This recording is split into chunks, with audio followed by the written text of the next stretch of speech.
Well, I'm Taylor. I'm an alcoholic. I'm Drew, and I'm an alcoholic. Wearing a hat today? Oh, yeah, because my hair is a mess. Oh, God. I'm going to get my hair done in a little bit.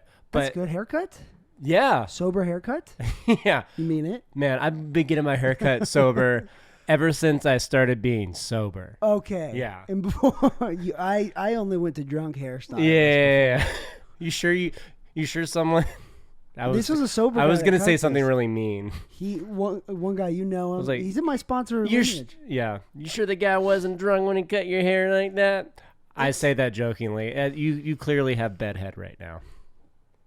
But it's kind of the look. Yeah. Yeah, you look like a bass player for a indie... I thought you were about to say baseball player. No, well, you would look like a baseball player in the 70s with that mustache. Yeah, or like a background baseball player for the movie Major League. Because yes. every single background baseball player had a mustache in the movie Major League. Shouts out Charlie Sheen. Yeah. Should we bleep that?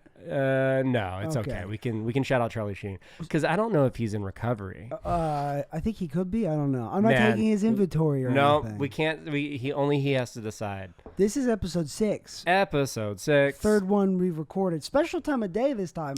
11:42 a.m. It's like it's not quite in the noontime or afternoon. It's like the first thing we did today. Yeah. So from the morning, from when you woke up till now, Taylor, what have you done to stay sober? I prayed. Oh. I talked to you. Yeah. That's it. Yeah, baby. And there wasn't time to do anything else. I had to get ready for this elaborate show. I like this. Yeah, you had to set everything up. This is great. The set is our set designer came in and made sure everything was where it should be. Our set designer's overworked, so it's like, it looks fine. Yeah. Why am I here? Yeah. Well, what I was gonna dim the screen. It's all good. It's all good. What did you prayed. Do? What? What did you do? Say that again? I gotta ask you because you asked me. Yeah. What did you do? To stay sober today. Why are you so annoyed about this? Because I don't talk to me till I've had my cup of coffee. Oh. Shout out to Maxwell House Coffee. We're having real life AA coffee right now. There we go. This episode's brought to you by coffee. Mm-hmm. As always. There's different spectrums of coffee. I work in the coffee industry, man. and I do specialty coffee. And there's that spectrum, and then there's good diner coffee, yes. and there's shitty Waffle House diner coffee. Oh God, no! And then, you haven't said Maxwell yet. And then there's Maxwell House. But you know what? It's comforting because really shitty Maxwell House or Folgers lets you know usually you're in an AA meeting. Yeah, and this is like a meeting on wheels. This is like a meeting on wheels. I thought you said that. I did, but I want to make sure you heard it. Meeting on wheels. My grandma does Meals on Wheels. Good for your grandma. And we do meetings on wheels. Yeah, I don't know how this can be on wheels, but we'll figure it out. You know why it's on wheels? Because we're rolling right along. Look under your chair. Yeah. Well, I prayed. What I did to stay sober this morning is I prayed. I did a second prayer in my car because I usually do 2 prayers, but I was rolling out. I got up late and all that stuff. Don't overwhelm God. He's like, too many fucking prayers, kid. Yeah. And then I worked with a sponsee of mine. We read the 12 and 12, which is this book. This book. I don't have a cover anymore. Of Step 11, because there's not a lot of stuff in the big book about Step 11. That's the meditation and getting to know God a little bit better through meditation, prayer, and meditation step. And Step 11 in the 12 and 12 had a whole lot more info on that. 12 and 12 is a good book. Yeah. I guess we'll get to that at some point. Yeah. When we're out of 164 here, we'll dive right into the 12 and 12 and keep the book study going. It's really going to be sad when all we have left is to read is the glossary and the appendix. Yeah, we'll read a spiritual appendix for sure. Well, that one's good, though. Yeah. I bet Billy Dubs felt good about that one. Oh, he was like, I'm good and sober. How many times do you think Billy Dubs wrote something and he's like, that's really good? Yeah. Oh, gosh. Sometimes. I'm sure a few times. A bunch. Yeah. He had to check his ego for a second. We all do it sometimes. Oh, yeah. Okay. Well, we're done with his story. Man. We know why he's qualified. And he didn't get to a meeting yet. But you know what? What? He's gonna get to a point where we read it where he makes a meeting and he finally get to it. Man, so to recap, we've had a cast of characters Oh, so boy. far. We've had Docky Silksworth, who else? Ebby Thatcher, Lois. Lois Lane. Yeah, Superman. Superman's like, I cannot save you. Superman's not in this universe. Bill Wilson was like, save me, Superman. And he's like, you are hopeless. You need an experience of the spiritual kind. And then, those are the main characters that we had. And we're going to get more into There Is a Solution, which is chapter 2. Chapters? Of the big book of Alcoholics Anonymous. Nuts. Starting at page 17. Should I turn to it? I think you should. If my book were to fight your book, mine would win because mine's a hardcover. Well, mine's kind of swift, though. Ooh. It can, like, dip and dodge. It's a soft cover and it's smaller, so right? if this was BattleBots, but with the big books. Usually in Battle... They just no one's going to know what BattleBots is. But usually in BattleBots, the smaller one that's faster and has, like, a razor-sharp little saw wins. Yeah. Don't you dare forget about it. BattleBots. It's a bunch of robots got angry, made a show. Mm-hmm. So you said page what? Centene? That's how it happened. Centene. I'll tell you. We're getting right into it, pretty much. Oh man, did we stay sober? Is that how old we did today? What? We did good. That's how we all stayed sober today. What? Did we cover it all? I think we did. Okay. You covered it. Yeah. You woke up a little late because I think you did comedy stuff. Well, I went to your comedy show. I got up at 10, and I was allowed to sleep until 10 because I didn't have work. Nice. I slept until 10 on purpose. Nice. So that's what I did to stay sober. I slept in. Yeah. I drink when you're sleeping. There you go. There's the trick. Just sleep the entire time. You don't have to think about taking a drink. Yeah. Well, I guess we ought to jump right into it. Yeah. I'll start, I guess. Drew's starting to read. Page 17. Page 17, chapter 2. There is a solution. We're going to read it at the same time. We're going to read it all at the same time to annoy everybody. No, I'll start. We of Alcoholics Anonymous know thousands of men and women who were once just as hopeless as Bill. Remember the story from before? Rumor has it Bill was a drunk. Back to the book. Nearly all have recovered. They have not solved... Yeah, nearly all have recovered. They have solved the drink problem. No. They didn't do it. No, they did. They nearly all have recovered. I thought they have not. Sorry, I added an extra word. You got to have more faith in that. We are average Americans, all sections of this country, and many of its occupations are represented, as well as many political, economic, social, and religious backgrounds. We are people who normally would not mix, but there exists among us a fellowship, a friendliness, and an understanding which is indescribably wonderful. We are like the passengers of a great liner at the moment after rescue from shipwreck, when camaraderie, joyousness, and democracy pervade the vessel from steerage to captain's table. Unlike this escape from disaster does not subside as... Wait, sorry. I skipped something. I will go back. Unlike the feelings of the ship's passengers, however, our joy in escape from disaster does not subside as we go our individual ways. The feeling of having shared in a common peril is one element in the powerful cement which binds us, but that in itself would never have held us together as we are joined now. So that's what we were saying. How can we have a good time in sobriety when so much disaster has happened in everybody's lives in these rooms? We escaped it. Yeah, we did. It's like I described before. It's almost kind of like I won the fucking lottery. Yeah. And I get to live life usefully, whole, with like a purpose. Mm-hmm. And I don't feel like that in all of my life every single time, all of the moments, but the fact that we kind of escape this thing together in these rooms allows us to have levity and excitement and joy, and like what they talked about before. We survived the Titanic. We are Rose. Yeah. Wait, are we in life ships? I mean, safe boats, the boats that come off the ship. Yeah, we're not the baby boats, the eggs, the ship, the boat. Have you seen Titanic?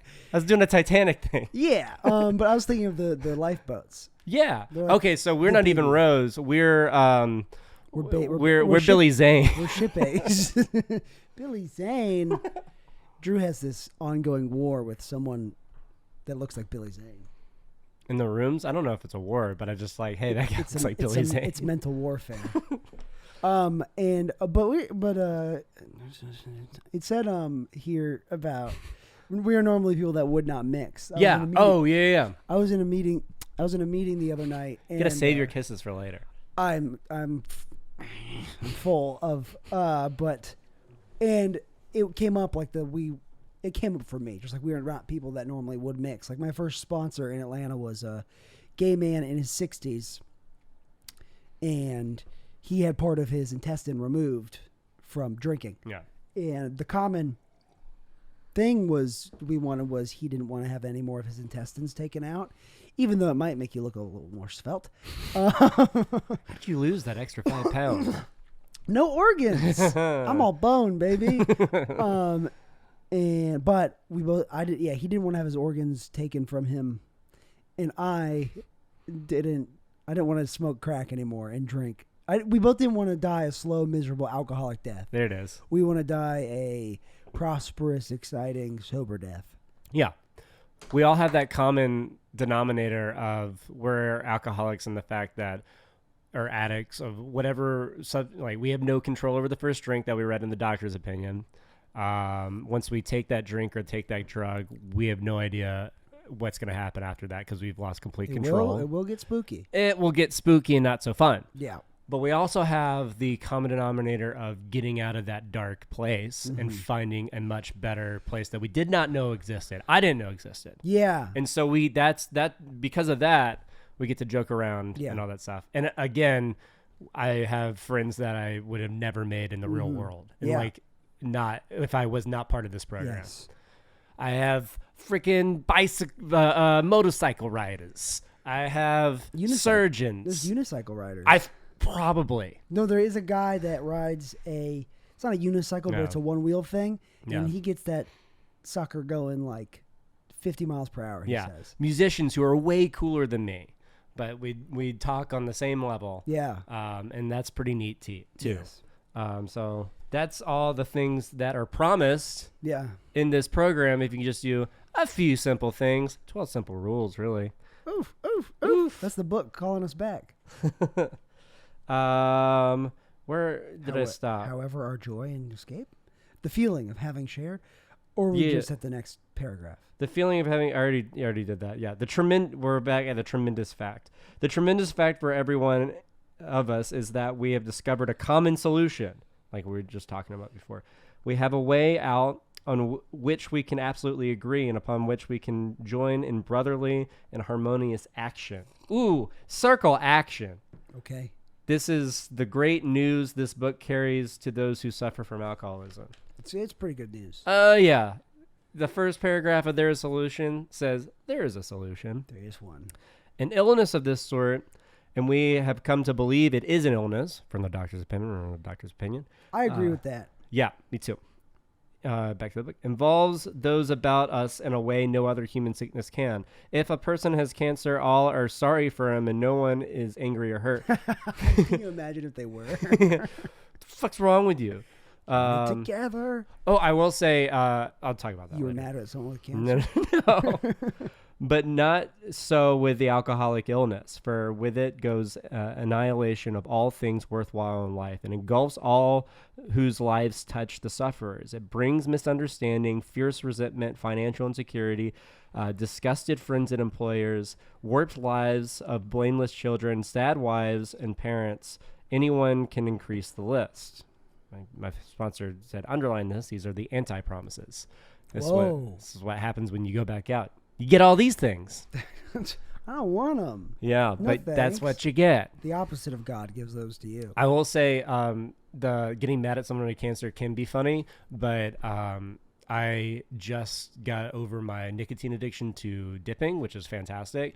But I dipped a lot, and I was like, what I filled a hole with was my nicotine addiction and dip, and my significant other was like, I'm not gonna feel bad for you if you get cancer. That's like, you have control, relatively, of like whether you get cancer or not. So I'm not gonna feel bad for you. And I was like, that's fair. Anyways, Well, But that's the only time I can think of when it's like, well, Yeah. it's hard maybe in that particular situation if someone gets cancer because of smoking, because of dipping. It's a bit of the same thing of like people getting, failure of the liver because of their alcoholism. It's tough for the loved one to feel bad for them. You were playing with house money. Yeah. Wait, when? With you're like if you're a casino. I know what house money is, but in that story, in which way was I playing with house money? You're the casino. I know what house money is. Yeah, but you're the casino. Stop it. And you are playing with your own money at the tables. And like the roulette tables are like Made me spill my coffee out of frustration. You're frustrated at my riff. There's a paper towel right there. Well, yeah. So I don't think it matters. I think it matters a lot. Boy, I think Taylor, I think we need to explore. You sure are right. I was certainly playing with house money. A lot of it. Yeah. Drew doesn't want to entertain this. But What in the story was I playing with house money? You're a casino. No, we'll get into it. Your body's a casino. And Body's inside casino. there, you have people that can smoke. See, there's people smoking inside of you. When you dip, this is what's happening.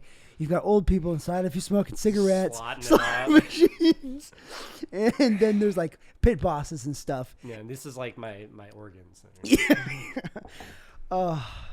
Okay, well, I think we fully explored that. No, you didn't follow through. Was there more to follow through? I don't know what you're talking about. All right, this part will be cut anyway. So we can't cut this. This is really important that this is the spiritual experience Bill was talking about. On the outside, there's a little van that pulls up, and then little people get out, and that's Nick. It's dipping, coming to rob that little casino. Everybody on the ground. Oh, we're here to rob your dopamine. Yeah. Yeah. We're keeping this in. And that is Osmosis Jones 2. The Osmosis thing. You ever seen Osmosis Jones? Yeah, I saw that a lot as a kid. Yeah, why? It was such on a TV. weird movie. It was on TV all the time. Oh man, we'll get back into it. Yeah.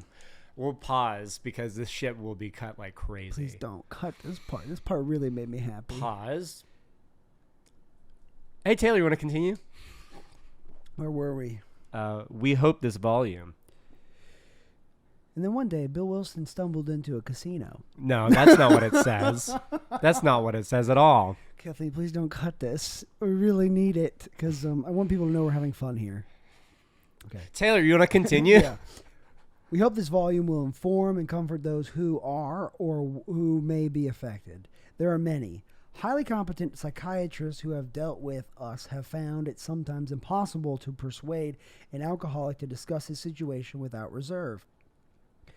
Strangely enough, wives, parents, and intimate friends usually find us even more unapproachable than do the psychiatrist and the doctor. But italics probably cost more. This next part is very expensive. But the ex-problem drinker who has found the solution, who is properly armed with facts about himself, can generally win the entire confidence of another alcoholic in a few hours. Until such an understanding is reached, little or nothing can be accomplished. I've had people come to me and talk to me about their drinking. My air purifier just came on. I don't know if it's too loud. It's probably fine. I think we're good. We'll be all right. We'll be just fine. People have come to me, and then it must be some kind of thing. They're like, ooh, he's not drinking, and mine is bad right now. But I think 100 times out of 100, when it's happened, they're drunk, and they talk to me about it. But then I see them again soon, and they're not as drunk, and they're drinking. It's like, is it that bad, or was it that bad for a couple of days? I'm open to talk about it, but... Yeah, I think I've had that happen, too. More recently, I don't know, it wasn't that really recent, at a Christmas party. Ooh, at my fiance's business. There was a Christmas party, and one dude was getting plastered, and he was also drunk, and he was curious about how I was having a good time and not partaking in alcohol consumption. And that's exactly how he worded it. No. You used to have a good time. This program we talk about, it's like promotion through attraction. Yeah. People see that you seem to be kind of like rolling through life in a not easy way, but you seem to be a little lighter, a little more patient, Yeah. a little more. You'll get these things of, you know, caring about other people, being of service, all that stuff that will naturally happen if you do a little bit of work in this program. And people see that and they're attracted to it. And we're like, that guy or other girl or other person seems to have something figured out. I'm struggling. I know that they don't drink. I'll go talk to them. Yeah. So I've definitely had that experience. Rolling through life. Yeah, and sometimes they'll be drunk and you talk about their shit and they forget it, and other time, but it's important that you say it otherwise, because other times they'll remember that you had that conversation, and when they're ready to have, you know, one step towards AA, you can guide them. Yeah. A soft rock collects no moss. Yeah. That's the saying. Back to the book. Wait, I had is the that a locked and saying? loaded forever. What? A rolling moss collects all the stones. a rolling stone collects no moss? Yeah. Well, you just contorted it. Yeah, I thought it'd be awfully cute. A soft rock collects no moss. Yeah. Because he's too soft. It can't stick. Too soft. A rough rock has a lot, like, it's like Velcro. Anyways, but the point of the italics is also like the drinker trusts the ex-drinker because the stories that we tell can be relatable because we've gone through the same shit. It's as simple as that. It's as simple as that. As a soft rock collects no moss. Back to the book. That the man who is making the approach has had the same difficulty.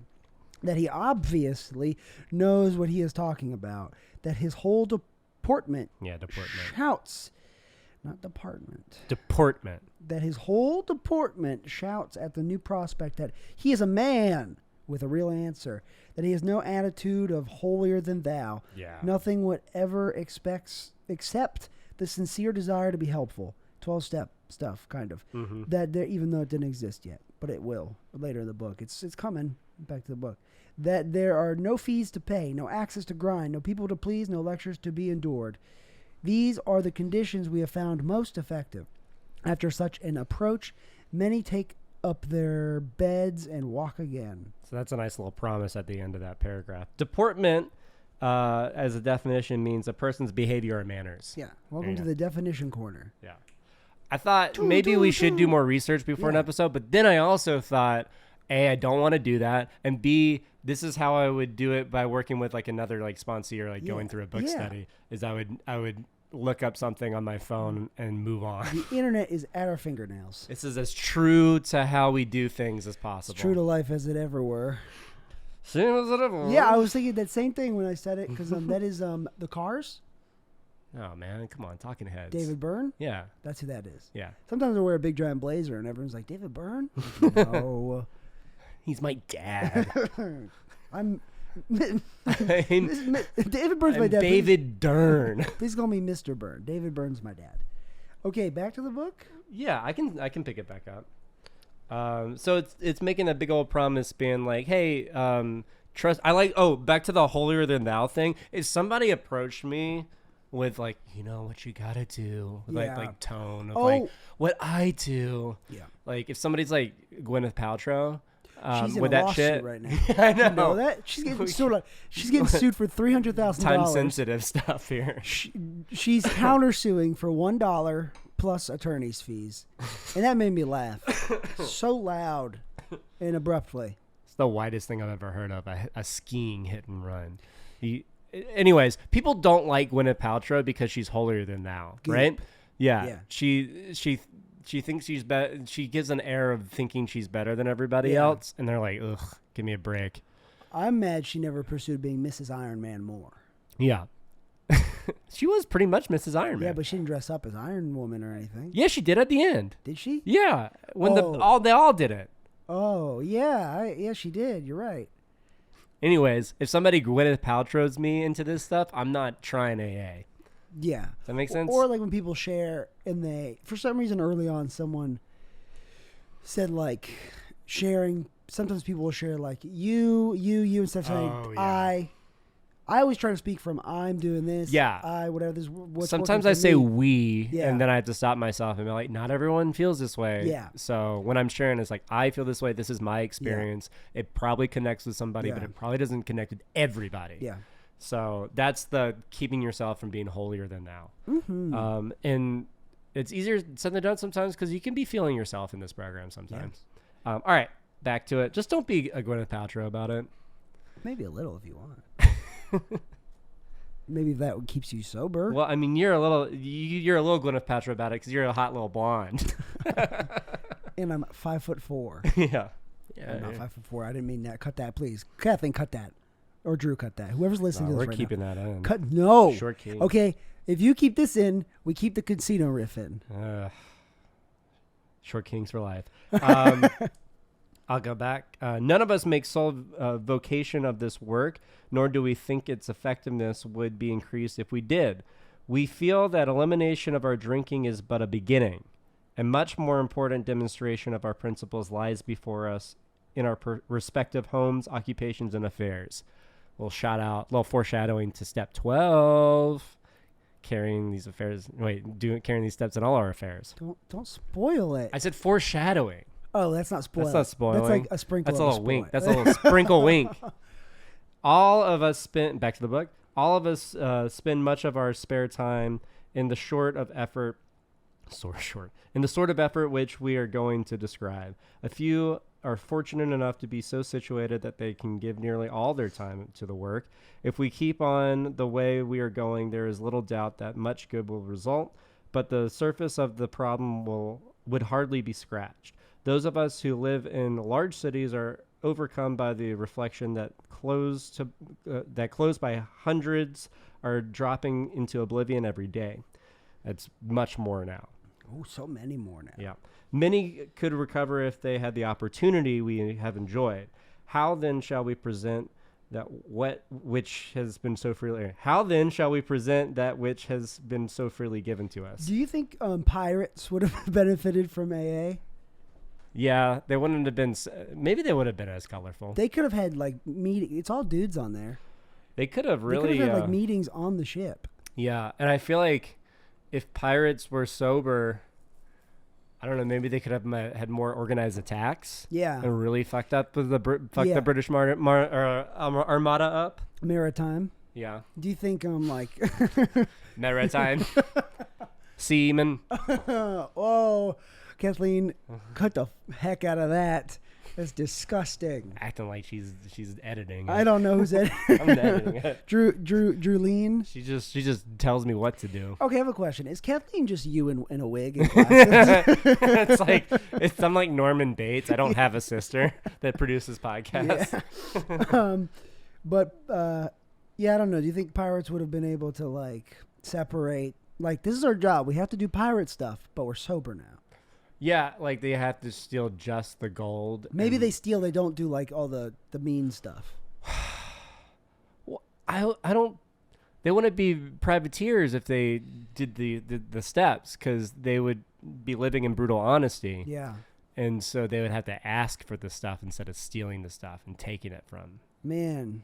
I don't think they would be pirates anymore. That's a tough job to have. Yeah. Yeah. The course of history would have been rerouted completely. Yeah. Blackbeard would just have been an artist. Yeah. It would have been a ship of artists. Yeah, he would have been a guitar, a busker. They didn't invent guitars yet. I don't know. During pirate times. Oh man, we're going off in the morning. Someone gave me a review. They said I should try to distract from the book as much as possible. And I said I can't do that. That's someone's a little mischief maker. I know. They enjoyed it. We've gotten great reviews on the first episode. Was that someone in your head? No, it wasn't. It was distract more. No, we needs to read it. Yeah, it's I can't do Gollum. We needs to read the books. It's closer than I could do. No, I can never get my voice like that. All right. We're going back to the middle of 19. We have concluded to publish an anonymous volume setting forth the problems as we see it. We shall bring to the task our combined experience and knowledge. This should suggest a useful program for anyone concerned with the drinking problem. Of necessity, there will have to be discussion of matters medical, psychiatric, social, and religious. We are aware that these matters are, from the very nature, controversial. Ooh. Nothing would please us so much as to write a book which would contain no basis for contention or argument. We shall do our utmost to achieve that ideal. Most of us sense that the real tolerance of other people's shortcomings and viewpoints, and a respect for their opinions or attitudes which make us more useful to others. Our very lives as ex-problem drinkers depend upon our constant thought of others and how we may help meet their needs. I'll repeat that last sentence. Our very lives as ex-problem drinkers depend upon the constant thought of others and how we may help meet their needs.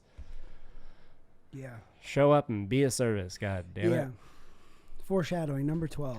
Foreshadowing, step 12, and just all of the steps. Yeah. So I thought it was funny that we're not trying to be controversial, but, somebody's going to take on arms with it. Pirates. Yeah. Casinos. I have to cut both of that, of what you said, because I'm going to have to cut the pirate thing and the casino thing. And if I leave that in, people are going to be like, what the fuck are they talking about? Pirates and casinos? So it's all got to stay in. It's very important. Every time I end reading, I end up finishing a paragraph, you'll be like, yeah, pirates and casinos, man. Yeah, it ain't nothing but a short with shorts on. A horse with ain't shorts nothing on. but horse with shorts on. So, yeah. Do you want to continue? I am going to continue right now. You may already have asked yourself why it is that all of us became so very ill from drinking.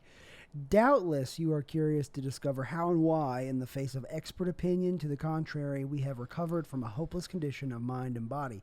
If you are an alcoholic who wants to get over it, you may already be asking, what do I have to do?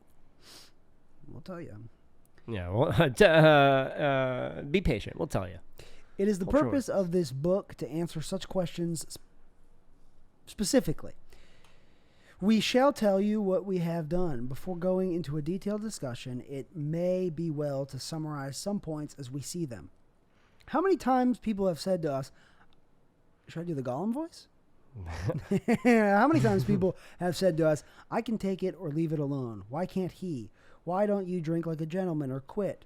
That fellow can't handle his liquor. Why don't you try beer and wine? I have. Lay off the hard stuff. No. Oh, I like the hard stuff. Boring. His willpower must be weak. Fuck off. Myself willpower. He could stop if he wanted to. She's such a sweet gal. I should think he'd stop for her sake. The doctor told him that if he ever drank again, it would kill him. But there he is, all lit up again.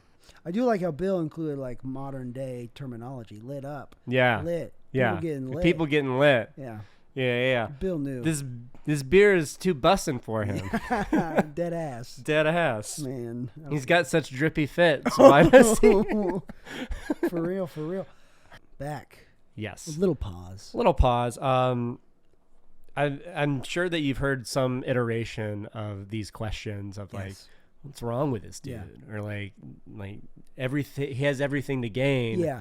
And he can't get over this one hump. Or did I forget if I talked about this on here. There's a newer comic that he had a huge drinking problem, but he's still like in his an open mic he was talking about not drinking, but still he's going to AA meetings, but still doing Molly and mushrooms or whatever. And I was talking to him California about sober. I don't know. Whatever. I didn't feel like California sober, but Tucson sober. But he was trying to make a case for like still being able to do those things, and I can't. Yeah, I can't. It happens a lot. I've seen it a lot. This other guy is like, I'm still smoking weed. Yeah. And I'm like, some people have. Like very few people have successfully been able to do like whatever California sober or anything like that. Whatever works for the individual works for the individual. Mm-hmm. But of what I've experienced, they usually go to a darker, more sadder place. Yeah, because that stuff still all fucks you up pretty good. Weed can fuck you up pretty good. It takes you out of the reality. Mushrooms, of Molly, life. they will. Sure, they'll be fun, but it will set me on a path to drinking in my bed for 4 days and getting a craving. Yeah, that'll set me into living in my feelings for sure. And at the least. Yeah. And then we would just make me lazy as shit. Yeah. I would do anything. I was like, this was before the last relapse.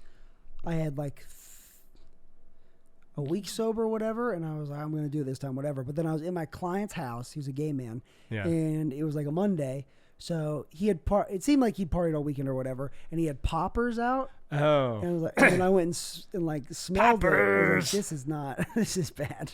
Yeah, I think you should leave. Shouts out. Coming season 3 soon. It's a good show. But yeah, I mean, you have to figure out your shit, and it takes what it takes. And usually people who have long-term success in this realize that they can't really take anything. Yeah.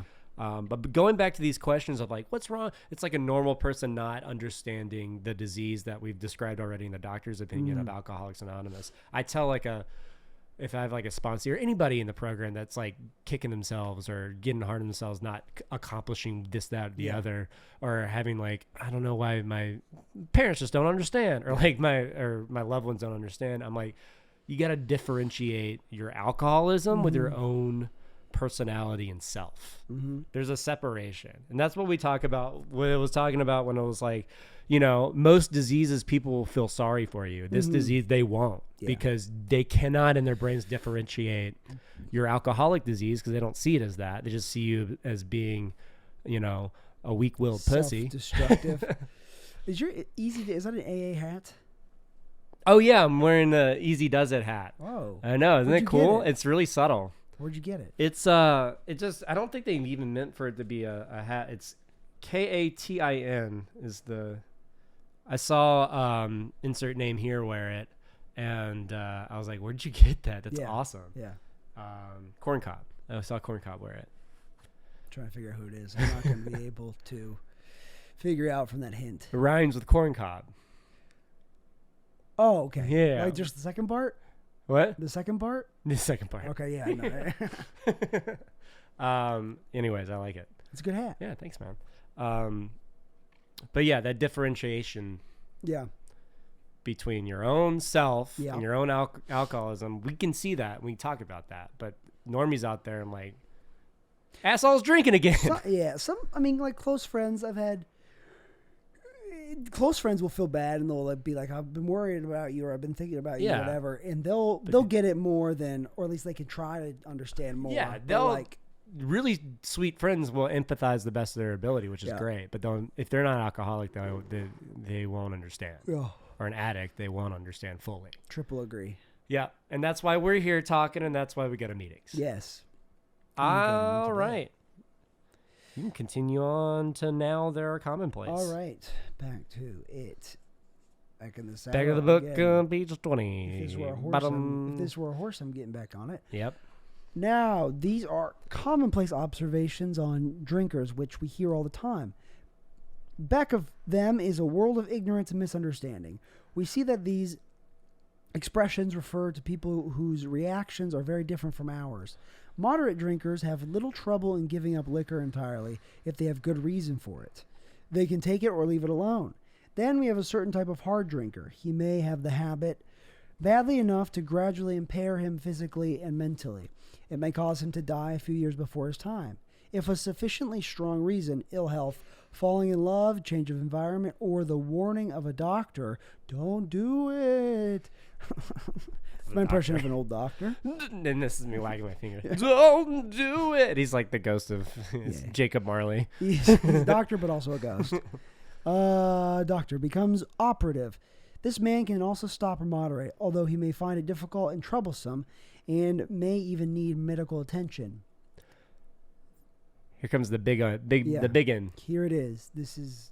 Do you know what I mean? You got it. It sounds like you got it. Oh, fine. At the same time. 3, 2, 1. But what of the real alcoholic? He may start off as a moderate drinker. He may or may not become a continuous hard drinker, but at some stage of his drinking career, he begins to lose all control of his liquor consumption once he starts to drink. This was true for me, I think, when the first time I ever got drunk. Yeah. I think it's different for each alcoholic of what happened when they became an alcoholic, when they lost complete control. But the fact is they did. Yeah. They lost complete control. It's gone. It's gone. Never it's to be not found coming again. back. You're an amputee of your alcoholism and emotions. Yeah. Back to the book. Here's the fellow who has been puzzling you, especially in his lack of control. He does absurd, incredible, tragic things while drinking. He is a real Dr. Jekyll and Mr. Hyde. He is seldom mildly intoxicated. He is always more or less insanely drunk. That's all I wanted to do was get just insanely drunk. His disposition while drinking resembles his normal nature but little. He may be one of the finest fellows in the world, yet let him drink for a day and he frequently becomes disgustingly and even dangerously antisocial. Yeah, that's all I wanted to do is drink alone. Yeah, I haven't had like a fun night out at a bar in years. The last time I did, like drinking and stuff. Yeah, I was in New Orleans and that was fun. Like, there's like, I can count on like both my hands the times where I did have fun, and then that's it. Yeah. Yeah. Back to the book. His disposition while drinking resembles his normal nature, but little. Or sorry, I already read that. He has a positive genius for getting tight at exactly the wrong moment, particularly when some important decision must be made or an engagement kept, running from responsibilities. He is often perfectly sensible and well-balanced concerning everything except liquor, but in that respect, he is incredibly dishonest and selfish. He often possesses special abilities, skills, and aptitudes, and has a promising career ahead of him. He uses his gifts to build up a bright outlook for his family and himself, and then pulls the structure down on his head by a senseless series of sprees. He is the fellow who goes to bed so intoxicated he ought to sleep the clock around. Yet early next morning, he searches madly for the bottle he misplaced the night before. If he can afford it, he may have liquor concealed all over his house to be certain no one gets his entire supply away from him to throw down the waste pipe. Now, I would hide the evidence afterwards in flower pots and behind trash, like the worst hiding places. But I was drunk when I hit them. Yeah. Closets, just back of closets, just so they wouldn't, see that I had been drinking. Could have easily just thrown it away outside of the trash can, but you know what? It's too fucking drink to walk down the steps and do it. Too drink to walk down the steps. Too drink to walk down the steps. I had a big trunk in college. I would hide all my trash in. Yeah. It was a real thing. As matters grow worse, back to the book. As matters grow worse, he begins to use a combination of high-powered sedative and liquor to quiet his nerves so he can go back to work. Then comes the day when he simply cannot make it and gets drunk all over again. Perhaps he goes to a doctor who gives him morphine or some sedative with which to taper off. Doc, gotta get some stuff. Then he begins to appear at hospitals and sanitariums. This is by no means a comprehensive picture of the true alcoholic, as our behavior patterns vary, but this description should identify him roughly. Yeah, I can relate with most all of that. Yeah. I never got morphine from a doctor. I did when I got in my car crash. Oh, my goodness. That was just, Did it feel good? It's awesome. And that's all I could think. I was like, well, I feel good now as I'm like handcuffed to the bed. This is like this is 12 years ago. I forget. No, just bruised it because I was loosey-goosey drunk. Yeah. I'm on borrowed time. It's a miracle I'm alive. Oh, all of us. Yeah. Everyone in this room. Yeah. But I was on morphine and I was like, well, this is nice. It just takes away the pain completely. Yeah, you can't feel good. any pain. No, I didn't feel any pain. Like if someone were to stab you, kind of felt like a warm hug. Yeah. That's wild. I don't know about stabs and gunshot wounds, but in terms of like being tossed around in a car and totaling my car, it helped with that. Yeah. But yeah, sometimes. I was saying it's important, and we'll read this before. Sometimes for people to get off any booze or drugs or anything, they need a proper hospital or detox. Yeah, they put you on properly monitored detox, because it's sometimes for guys who are too, physically dependent upon it, it's too dangerous to go cold turkey. Yeah. Put you on some kind of benzo. Yeah. Just some benzodiazepines. I was lucky enough to just kind of quit on my own. Yeah. I never really had shaky shakes. Yeah. I did do hair of the dog every now and again after. Yeah. Me too. Yeah, after like hangovers and shit. Hungover, but that doesn't make it better. You just get drunk again, and then you're like, I gotta fucking go to work now. You're hungover and drunk. Yeah, and it's an awful because you're dehydrated. It's a horrible. It's like feeling. you're like moving through a fog. Ugh. There is like a sweet spot. Yeah. Of like being so violently hungover and then starting to drink again. And it's just like, it's a sweet spot. Like, I'm drunk again. I feel all right. But then it prolongs the suffering of being hungover longer. I think that's what keeps drunks drinking. Yeah. Is that sweet spot, like Yeah. you talked about. Well, for me, I remember how I felt when I got drunk the first time, like Yeah. I said, and it felt amazing. I Yeah. felt comfortable in my own skin. Yeah. That's the most important thing. I felt good and comfortable Yeah. in my own skin. And then when I would drink, I would feel good and comfortable in my own skin for like 10, 15 minutes. Yeah. And then I had to drink more. It didn't feel right. And it's just like experimenting to get to that point. But it's only a point of like 15 to 20 minutes. And then it goes away, and then you're trying to get back there. Well, like with drugs or anything, you have more experience than that. But. Yeah, but like I just in my last relapse, being in that bed and being hungover, so going to the store the next morning, getting wine because I was on a wine kick for something. Ooh, wine girl. freaking wine girl. But I was I was drinking wine so fast it kept making me throw up. I'd throw up. And then feel like shit, come back, and then just slug a bottle of like the little shooter wines or whatever. Yeah. And I would feel good for like 15, 20 minutes and then throw up again. And it was just like complete madness. It's and a dangerous insanity. place to be. But that little moment where you felt good, you're like, well, I have that at least. This made me feel good before, so it'll make me feel good for a little bit. Yeah. I know it's going to suck again, but I just don't care. Yeah. I don't even know what it's like. I hate feeling this hungover so much. I'd rather postpone it. Yeah. And that's where the insanity comes in. No, complete insanity. Yeah. A regular guy would be like, oh, no, stop. Stop it. Yeah, regularized brain would be like, and I am done. Mm-hmm. But we're always trying to get back. I mean, it's, what's that Third Eye Blind song? Back to the place. Yeah. I don't know. Jumper? Yeah. No, not Jumper. The do-do-do song. The do-do-do song. Yeah. Third Eye Blind's do-do-do song is all about back there Yeah. to the place where you used to have that. Yeah. That's what he's talking about. Oh, drinking? No, more about heroin and drugs. Oh, okay. But it's a very upbeat song about drug addiction. Yeah. Interesting. Yeah. I need to listen to it. Yeah. Send it I to want me. something else. Get me through this. You sound like him. Thanks. You could be Third Eye Blind.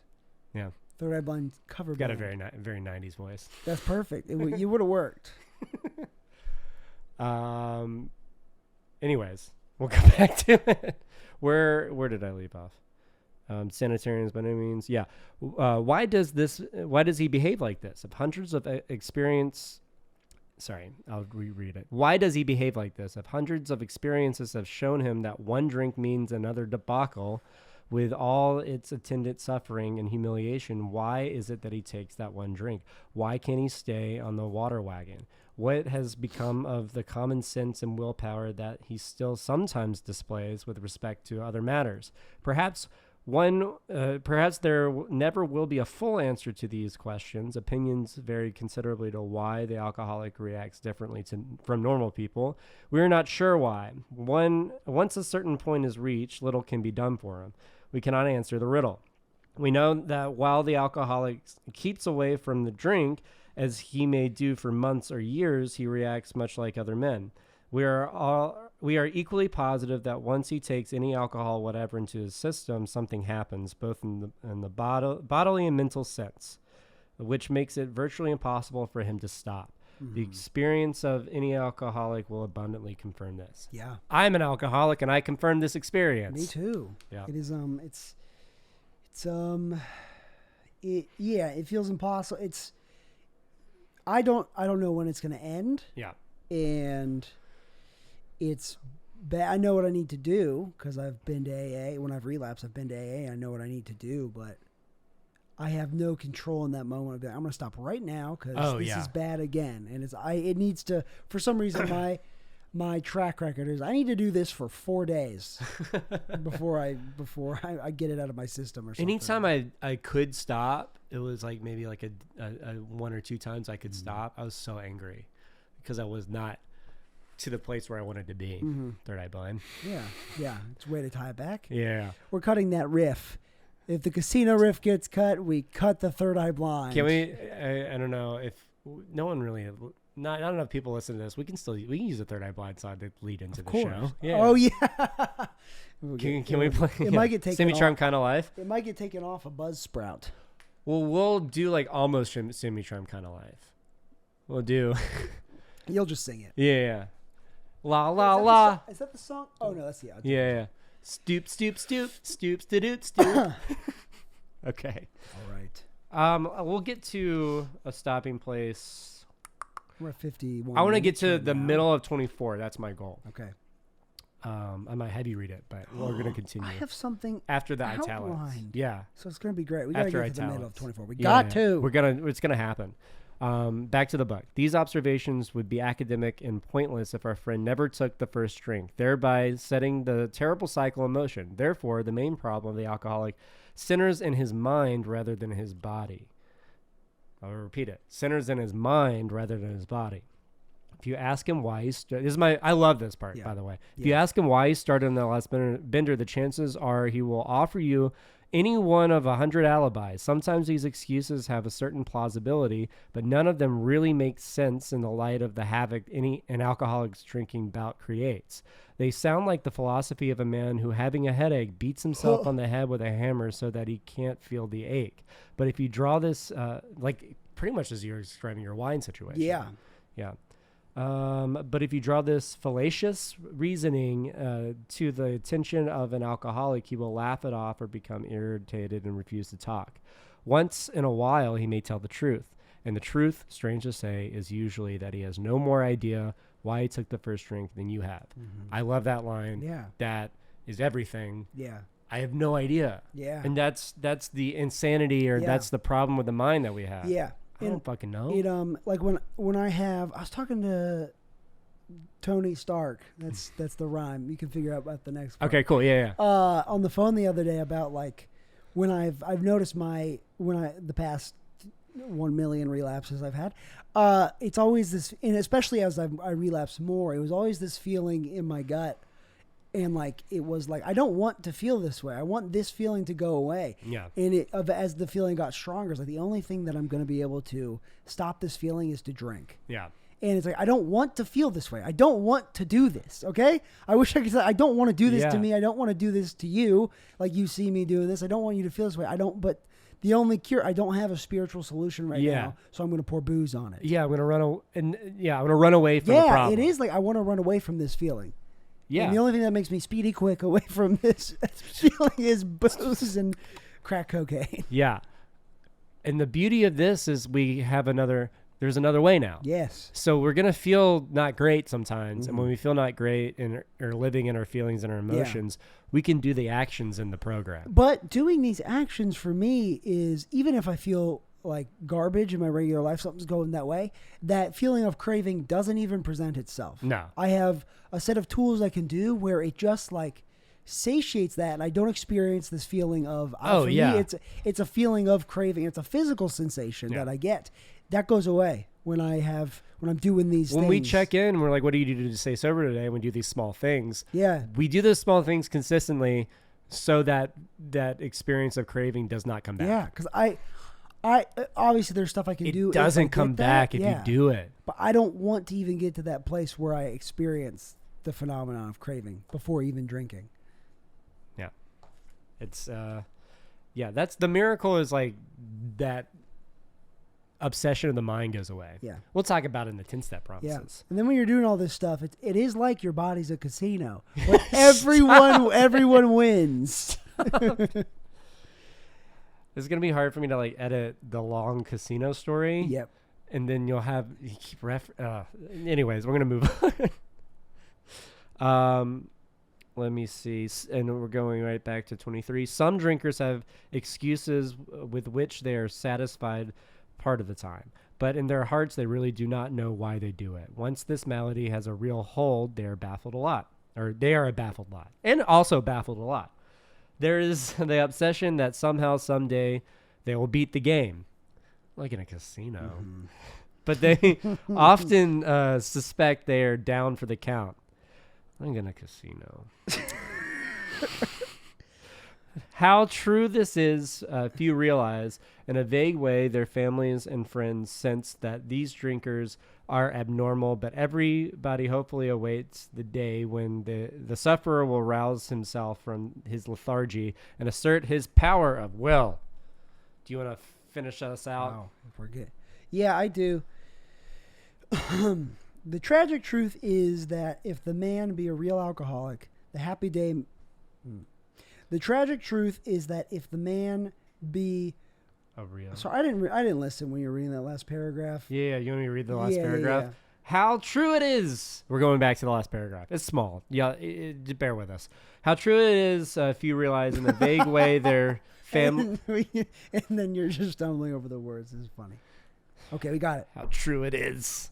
Few realize in a vague way their families and friends sense that these drinkers are abnormal, but everybody hopefully awaits the day when the sufferer will rouse himself from this lethargy and assert his power of will. Take it away, Taylor. Okay. Everybody hopefully awaits. Got it. The tragic truth is that if the man be a real alcoholic, the happy day may not arrive. He has lost control. At a certain point in the drinking of every alcoholic, he passes into a state where the most powerful desire to stop drinking is of absolutely no avail. This tragic situation has already arrived in practically every case long before it is suspected. That's good stuff. Mm-hmm. We'll read this last paragraph and close it on out. It's the most expensive paragraph we've read Yeah, so it's far. so expensive. So many italics. It's slanted. Yeah. The fact is that most alcoholics, for reasons yet obscure, have lost the power of choice in drink. Our so-called willpower becomes practically non-existent. We are unable, at certain points, to bring into our consciousness with sufficient force the memory of the suffering and humiliation of even a week or a month ago. We are without defense against the first drink. Yep.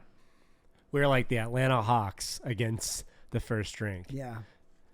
No defense. Yeah. And this can be played through the years. Or like the because Cleveland Browns. Also the Cleveland Browns. Sure. Yeah. Yeah. Yeah. But more specifically the Atlanta Hawks, because they haven't had a defense in years. And so I don't think they're going to have a defense in years after that. Or hear me out. Like a casino without security. without Robert De Niro from Casino. Yeah. Jokes aside, that's the line, we are without defense against the first drink, is one of the most important lines in the book. If you don't agree with that, or if you don't understand that, then it's going to be difficult for you to have success in the program. Yeah, or talk to your sponsor, please. Yeah, talk to your sponsor about it. But it says in the book. That's not our opinion. That's what it says in the book. All right. So next episode, we're going to finish up. There is a solution. Yeah. It's going to get the 24... Oh, wait, no. We'll figure it out. 24, 25, 23. But we learned a lot about how we can't control it, and we understand why people are frustrated with us. Yeah. All we can do is do one of these emojis. Yeah. This is the... But it's good to know that we are without defense against the first drink. Yeah. Knowledge is... Knowledge is great, but it ain't everything, and we'll get back into the what else we need. Knowledge is power, but that power is you gotta action. Yeah. That's a good quote. Knowledge is power, but that power is their action. Yeah, it is. Well, this has been episode 6. This has been episode 6. What a whirlwind of an episode. I think I got us pretty much on track. Yeah. Casinos, pirates. I might have cut all of the things about casinos and pirates out, so you might have no idea what we're talking about. Can't cut it. They need to hear. It wasn't too long of a diatribe. I think it was the perfect amount of explaining. I'll do my best to see how much I can fit in, but well, this has been episode 6. Thank you for tuning in. We'll see you next week. Yeah, on YouTube. Yeah. Well, you'll hear us next 4, week. Episode 2. Episode 7. Yeah, episode 7. Yeah, that is next week. Yeah. Wait, episode 2 is next week. Oh, sorry. Right now when we're recording this, we haven't dropped episode 2 yet. No. But we're quantum leaping. Yeah. From different time periods. Yes. That's one of the promises. We're Scott Bakula. The 13th promise is you can time travel. Yeah, we're just two Scott Bakulas hopping here and there. Okay, well, goodbye. Bye.